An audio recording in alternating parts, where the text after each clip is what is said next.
కొనదైనా అయిందా? రొయ్యల రైతులు ఎక్కువ అని ఇక్కడ అక్వా పార్క్ ఇస్తామన్నారు. కొనదైనా చేశారా?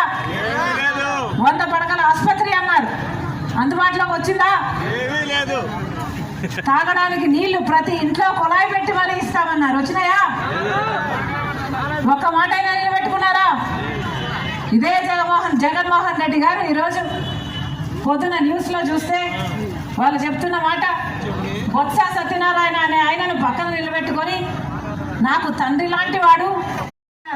కొనదైనా అయిందా? రొయ్యల రైతులు ఎక్కువ అని ఇక్కడ అక్వా పార్క్ ఇస్తామన్నారు. కొనదైనా చేశారా? 100 పడకల ఆసుపత్రి అన్నారు. అందుబాటులోకి వచ్చిందా? తాగడానికి నీళ్లు ప్రతి ఇంట్లో కుళాయి పెట్టి మరీ ఇస్తామన్నారు. వచ్చినాయా? ఒక్క మాట అయినా నిలబెట్టుకున్నారా?